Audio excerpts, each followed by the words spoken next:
अस्सलाम वालेकुम friend, welcome to the Gazian zoologist once again. आज जो हम टॉपिक डिस्कस करने जा रहे हैं वो है फाइलोजेनेटिक रिलेशनशिप्स इन एम्फीबियंस। ठीक है, कल हमने एम्फीबियंस को इंट्रोड्यूस करवाया था। ठीक है, हमने एम्फीबियंस के बारे में डिस्कस किया था। आज हम उसके फाइलोजेनेटिक रिलेशनशिप को डिस्कस करने जा रहे हैं। ठीक है, तो चलो टाइम वेस्ट किए हुए और उसके बाद जो है कापी रजिस्टर पेंसिल ये उठा लो और लिखना स्टार्ट कर दो। टाइम वेस्ट किए बगैर चलते हैं। ठीक है, टाइम वेस्ट किए नहीं। चलो तो स्टार्ट करो। Tetrapods are included in the tetrapodomorpha. ठीक है, एक्चुअली टेट्रापोडोमॉर्फा एक ग्रुप है। ठीक है, किसका ग्रुप है? सार्कोटेरिजाई का ग्रुप है। उसमें क्या ये टेट्रापोड्स इन्वॉल्व हैं। ठीक है, टेट्रापोड्स टेट्रापोडोमॉर्फा में इंक्लूड हैं और वो टेट्रापोडोमॉर्फा एक्चुअली सार्कोटेरिजाई का एक ग्रुप है। ठीक है, और उसमें लोब्ड फिन फिशेस भी हैं पड़े। ठीक है, क्लियर।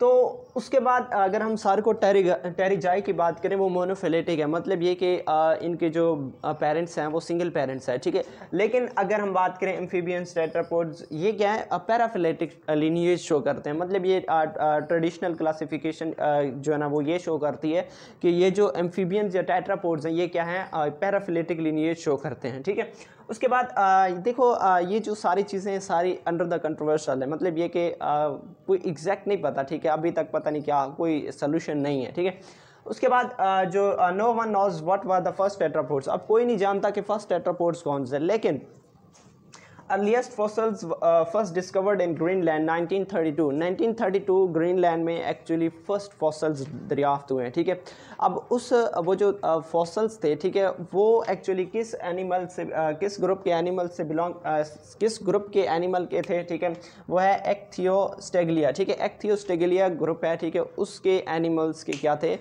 वो फॉसिल्स थे। ठीक है, अब हम यूँ नहीं कहते कि एग्जैक्ट नहीं कहते। ठीक है, हम जस्ट ये कहते हैं कि जो एम्फीबियंस हैं, ठीक है, वो ये एम्फीबियंस के इंसेस्टर तो नहीं हैं, लेकिन एम्फीबियंस के इंसेस्टर जैसे हैं। ठीक है, एम्फीबियंस के इंसेस्टर इनकी तरह के थे, हम ये कह सकते हैं, बट हम ये नहीं कह सकते कि हाँ ये एम्फीबियन के इंसेस्टर हैं ना।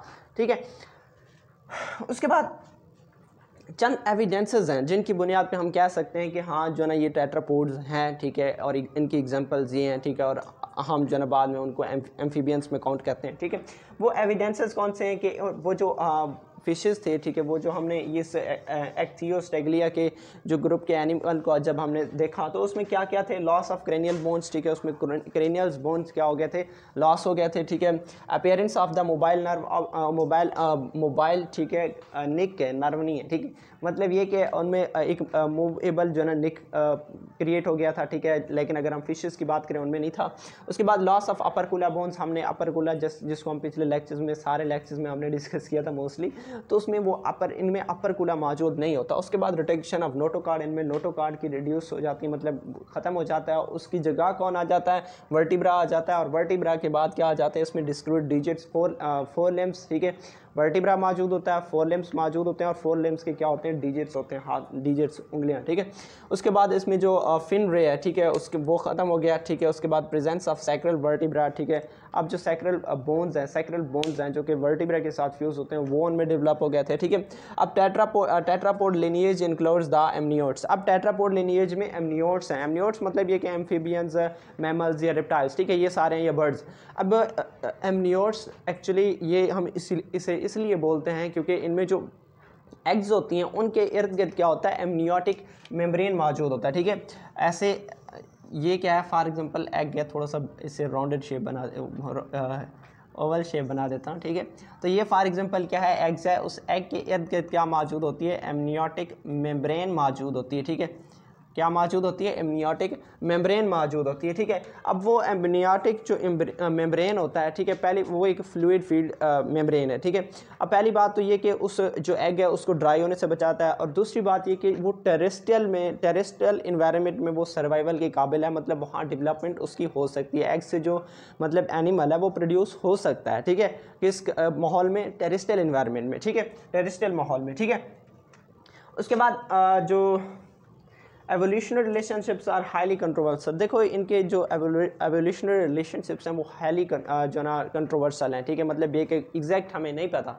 ठीक है, लेकिन अगर हम बात करें एक्सटेंट लिनिएज के जो होस्ट हैं, ठीक है, the host of extant lineage are omitted, ठीक है, उनको एक्सेप्ट किया जाता है। लेकिन अब वो भी जो रिप्रेजेंटेशन ऑफ 2 टेट्रापोड्स क्लासेस या 2 टेट्रापोड्स ग्रुप्स, ठीक है, representation of 2 tetrapods are oversimplified, ठीक है। अब जब मतलब ये कि रिप्टाइलियो, ठीक है, और ये एम्फीबियो, ठीक है, इन दोनों के बेस पे जो ना इनकी जो कंट्रोवर्सल है उसे हम सिंप्लीफाई करते हैं, ठीक है। मतलब ये कि टेट्रापोड्स को इन 2 कैटेगरीज में रख के, एक कौन सा है एम्फीबियंस और दूसरा क्या है रिप्टाइलिया, ठीक है।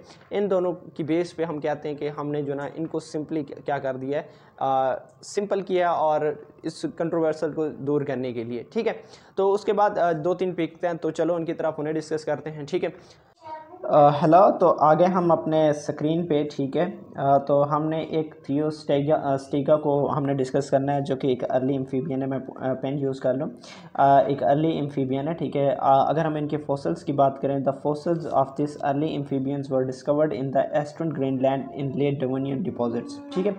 अब जो डिवोनियन डिपॉजिट्स है, इसका मतलब ये है कि डिवोनियन पीरियड्स के अंदर, ठीक है, जो सेडिमेंट्स बनी है, ठीक है, या जो आइस के ग्लेशियर्स वगैरह वगैरह इस तरह के जो लेयर्स बने हैं, ठीक है, उस दौरान, ठीक है, इनके जो फॉसिल्स थे, मतलब वहाँ डिवोनियन पीरियड्स में जो डिवोनियन डिपॉजिट्स थे वो वहाँ से मिले हैं, ठीक है। तो अब total length of restored specimen is 65 centimetre. अब इसकी लेंथ कितनी है? 65 सेंटीमीटर है। Terrestrial adaptations have heavy pectorals. अब इसमें पेक्टोरल और पेल्विक ग्रूडल्स मौजूद थे और स्टर्जी लैम्स मौजूद थे, जिनकी मदद से वो ग्राउंड के ऊपर क्या करते थे, पुश करके आगे चलते थे, ठीक है। उसके बाद इसमें स्ट्रॉन्ग जाज भी मौजूद थे, जो कि इनकी प्रेडेटरी लाइफस्टाइल को शो करते हैं इन वाटर्स, ठीक है। और उसके ऊपर जो ना ये चूँकि शोर्स किनारों के ऊपर मौजूद थे, ठीक है, मतलब जैसे भी कोई इंसेक्ट्स या प्रेडेटर देखते तो उसे खाने शुरू कर देते थे। अच्छा, मतलब ये कि अगर हम बात करें वाटर लाइफ में बहुत सारे प्रेडेटर मौजूद थे, लेकिन अगर हम बात करें उस ज़माने में लैंड्स की, तो वहाँ कोई प्रेडेटर मौजूद नहीं था और उस वक्त आर्थ्रोपोड्स भी मौजूद थे, ठीक है। तो इन्होंने क्या करना शुरू कर दिया कि शैलो वाटर्स या इधर लैंड पे जो ये एम्फीबियंस थे, इन्होंने जो आर्थ्रोपोड्स थे, ठीक है, इन्होंने उनको खाना शुरू कर दिया, मिसाल के तौर पर इंसेक्ट्स, ठीक है। और उसके बाद other features include and skull that is similar in structure, ठीक है। अब अगर हम सार्कोटेरियन फिश की बात करें तो इनकी स्कल और उनकी स्कल मिलती जुलती थी और फिन लाइक टेल थी, ठीक है। अब देखो ये उनकी जो स्कल इनकी वो सार्कोटेरियन फिश की तरह थी और इनकी टेल भी किसकी तरह की थी, फिन लाइक टेल मौजूद थी, ठीक है। और उसके बाद इसकी जो मतलब ये जो वर्टिब्रल कॉलम है, वर्टिब्रल कॉलम के ऊपर जो स्पाइंस मौजूद होते हैं, जो ठीक है, वर्टिब्रल कॉलम में जो स्पाइंस मौजूद होते हैं, ठीक है, उन स्पाइंस के साथ जो बोनी रेस मौजूद होते हैं, डॉर्सल बोनी रेस, मतलब बॉडी के ऊपर साइड पे जो बोनी रेस मौजूद होते हैं, वो इनकी जो टेल फिन है इसको क्या करते हैं, सपोर्ट करते हैं, ठीक है। वर्टिब्रल मैं दोबारा इसको मेंशन कर रहा हूँ, ठीक है। ये देखो कि ये जो वर्टिब्रल कॉलम है इसके स्पाइंस मौजूद हैं, इस स्पाइंस के साथ क्या मौजूद हैं, डॉर्सल बोनी रे डॉर्सल, ठीक है, बोनी रेस मौजूद है डॉर्सल साइड पे, मतलब ऊपर साइड पे, तो वो इन्हें क्या करते हैं, सपोर्ट करते हैं, ठीक है। अब अगर हम बात करें ये जो ये पैटर्न है, जिस तरह से फिशेस में डॉर्सल फिन है, ठीक है, ये उन्हीं की तरह सिमिलर है, ठीक है। और दूसरे टेट्रापोड की बात करें उनमें ये एब्सेंट है, ठीक है। ये जो डॉर्सल बोनी रेस हैं, ये वाला पैटर्न जैसे कि फ़िश में डॉर्सल फिन थे बिल्कुल उसी तरह है, लेकिन उसके बाद ये जो दूसरे टेट्रापोड हैं ये पैटर्न उनमें एब्सेंट है, ठीक है। अब उसके बाद ये इनकी जो 4 लेग्स हैं, उन 4 लेग्स के पास जो बोनी एलिमेंट्स की अरेंजमेंट होती है, ठीक है, डिस्टल पोर्शन पे, वो अभी उसका भी पता नहीं है, वो अननोन है कि क्या मकसद है, क्यों है ये एब्सेंट है, ठीक है।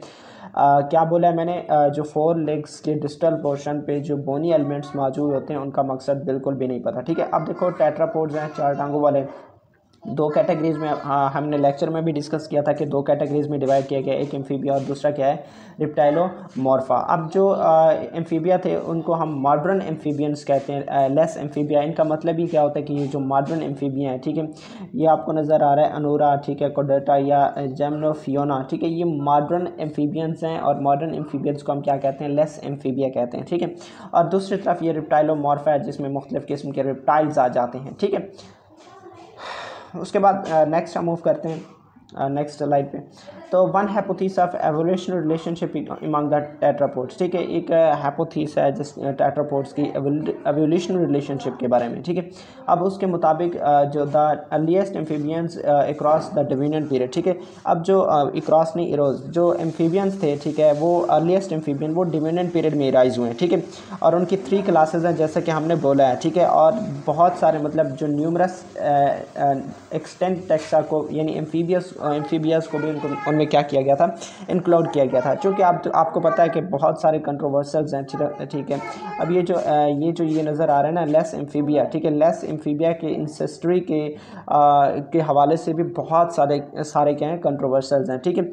हमने क्या बात की इसमें, मैं दोबारा रिपीट कर रहा हूँ, ठीक है। अर्लीस्ट एम्फीबियंस, ठीक है, जो कि डिविनियन पीरियड में राइज हुए हैं, उनको 3 मॉडर्न क्लासेस में डिवाइड किया गया, जो कि हमने पिछले डिस्कस भी किया था, अरोरा, ठीक है, कोडेटा और जेमनोफियोना, ठीक है। और उसके बाद जो है ना इनके मतलब जो न्यूमरस एक्सटेंट टेक्सा थे जैसे कि एम्फीबिया, उनके एनिमल्स मतलब उनको शामिल किया गया था। लेकिन अगर हम बात करें लेस एम्फीबियंस की इंसेस्टर की, तो उसमें भी बहुत सारे क्या कंट्रोवर्सीज पाए जाते हैं, ठीक है, ठीक है। उसके बाद अगर हम बात करें रिप्टाइलोमॉर्फ, ठीक है, तो लीनिएज ऑफ अर्ली टेट्रापोड्स। अब ये जो अर्ली टेट्रापोड्स की जो शजरा नस्ब है, ठीक है, उससे रिप्टाइल बनते हैं, मैमल्स बनते हैं और दूसरे एक्सटेंट टेक्सा, ठीक है, वो बनते हैं, ठीक है। अब यहाँ जो ड्रैगर्स का साइन आपके पिछले इमेज में ये ड्रैगर का साइन यहाँ भी यूज़ हो रहा है और ये देखो ये ड्रैगर का साइन यूज़ हो रहा है। तो ठीक है, इस ड्रैगर का मतलब क्या होता है कि ये एक्सटेंट हो चुके हैं, ठीक है, that are not indicated and ये एक्सटेंट हो चुके हैं, ठीक है। उसके बाद ये जो सारे मतलब इनके जो रिलेशनशिप्स हैं वो क्या है कि कंट्रोवर्सल में, अब मतलब ये कि कोई एग्जैक्ट हमें इन्फॉर्मेशन हमारे पास नहीं है, ठीक है। और उसके बाद इसमें कौन से इंक्लूड्स क्रोन ग्रुप